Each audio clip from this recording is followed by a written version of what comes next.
Di sebuah desa kecil bernama Watu Ulo, hidup seorang janda tua bernama Mbok Serintel. Dia memiliki seorang anak perjaka. Karena kepolosan dan kebodohnya dia dijuluki Jokok Bodoh. Pada suatu hari, Mbok Serintil bertutur kepada anaknya, "Mbok Serintil, anakku, Simbok sudah tua. Mau sampai kapan kamu hidup melajang? Simbok ingin segera meminang cucu." "Yoko, aduh Mbok, siapa juga yang mau sama aku? Sudah kecil tampang pas-pasan bodoh pula. Pasti ada yang mau sama kamu kalau mau usaha." "Yoko, baik Mbok. Memang nanti seperti apa yang Mbok mau." Mbok Serintil, "Cari istri itu yang penurut, ramah, dan pendiam." "Yoko, jadi yang seperti itu ya? Besok aku akan pergi ke pasar untuk mencarinya." Keesokan harinya, Joko Bodo berjalan menyusuri pematang sawah. Dia berdandan rapi dan tidak lupa menyelipkan sebuah sisir kecil di dalam sakunya setelah berjalan jauh. Dia bertemu dengan seorang wanita. Lantas, dia menyapanya. Kita lanjut ke part 2. "Selamat pagi." "Mau kemana, Mbak?" Wati menjawab, "Mau ke pasar, Mas?" Joko Bodo terdiam. Lantas ia berpikir, "Wah, ini bukan yang diinginkan Simbok." Kemudian Joko Bodo melanjutkan perjalanan. Kemudian dia bertemu lagi dengan seorang gadis yang membawa keranjang dan sabitnya. Joko Bodo pun penasaran dan kembali menyapanya. "Rajin sekali. Mau pergi kemana?" Sarti pun menjawab, "Aku mau pergi ke sawah." Joko Bodo terdiam dan kembali memikirkan yang sama. Ini juga bukan yang diinginkan Simbok karena dia bukan orang yang pendiam. Joko Bodo termenung sejenak sambil bergumam, "Aduh, ternyata sulit sekali ya cari istri. Lantas aku mau mencarinya kemana lagi?" Lama ia berjalan, namun dia tidak menemukan apa yang dia inginkan. Karena kelelahan akhirnya dia berhenti di bawah sebuah pohon. Dan dia duduk sambil termenung memikirkan kata-kata Simboknya.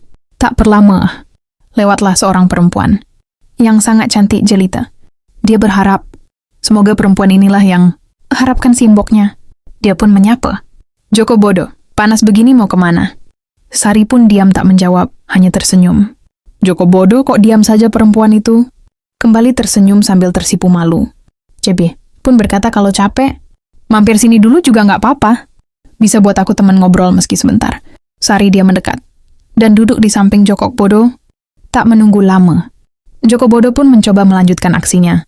Dia pun bertanya, "Joko Bodo, kok sendirian belum punya pasangan ya?" Sari hanya mengangguk. Joko Bodo pun akhirnya berpikir dan berkata dalam hati, "Wah, ini sepertinya cocok untuk aku jadikan istri. Dia pendiam penurut juga ramah. Aku akan mengajaknya pulang." Dan menunjukkannya pada Simbok. Di rumah Joko Bodo mencari Mbok Serintil. Dia memanggil-manggil namun tak ada jawaban ke kamar. Ke dapur ke kandang namun tak menemukan Mbok Serintil. Lantas dia pergi ke ladangnya yang ada di belakang rumahnya. Di situ dia menemukan Mbok Serintil sedang memanen cabai dan sayuran. "Joko Bodo, Mbok, akhirnya aku bisa membawa pulang seorang perempuan. Karakternya persis yang Simbok inginkan." Mbok Serintil, "Lah, masak sih Joko secepat ini?" Sambil tergopoh berjalan menuju rumahnya, Joko Bodo mempertemukan perempuan tadi dengan Mbok Serintil. Meskipun kecewa karena calon menantunya ternyata bisu, namun karena takut Joko Bodo jadi perjaka tua, akhirnya Mbok Serintil pun menikahkan mereka berdua. Mereka bertiga melalui hari dengan penuh bahagia. Di suatu malam, menjelang tidur, mereka berbaring dalam satu ranjang yang sama. Tiba-tiba saja Joko Bodo khawatir memikirkan Mbok Serintil. Joko bertanya kepada Mbok Serintil, "Joko Bodo, Mbok, orang kalau sudah tua, apakah sudah pasti mati?" "Ya tentu. Mau kemana lagi? Semua yang hidup sudah pasti akan mati. Hanya saja kita semua tak ada yang tahu kapan itu terjadi." "Joko Bodo, Mbok, memangnya Simbok tahu ciri-ciri orang mati itu seperti apa?" Karena sudah benar-benar tak bisa menahan kantuknya, akhirnya Mbok Serintil menjawabnya dengan singkat, "Mbok Serintil, ciri orang mati itu ya berbau busuk." Sudah, Simbok sudah ngantuk sekali nih Joko. Besok cerita lagi." Akhirnya, Mbok Serintil mulai memejamkan mata dan terlelap dalam tidurnya. Begitu juga dengan istri Joko Bodo, dia sudah terbuai di alam mimpinya. Berbeda dengan Joko Bodo, dia tak kunjung terlelap. Dia meletakkan kedua tangannya di bawah kepalanya. Matanya tak mau sedikit pun terpejam, otak tak berhenti berpikir. Dalam hati dia berkata, Simbok sudah tua, dan hartaku hanyalah Simbok. Aku tak tahu lagi bagaimana jika suatu saat Simbok tak ada. Beberapa saat kemudian, dia terduduk dan mencium aroma busuk yang sangat menyengat hidungnya.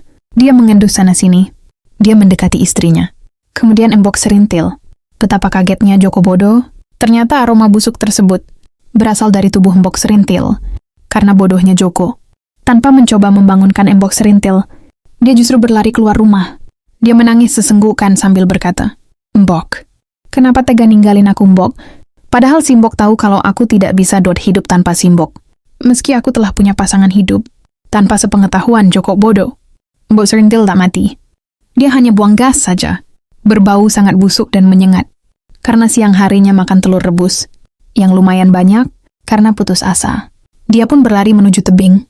Dia melamun menangis, mengingat masa-masa kecil bersama Embok serintil. Tanpa pikir panjang, Joko Bodo pun berjalan ke tepi jurang dan meloncat ke dalamnya. Sambil menangis dan berteriak, Mbok, tunggu aku. Aku menyusulmu. Tamat.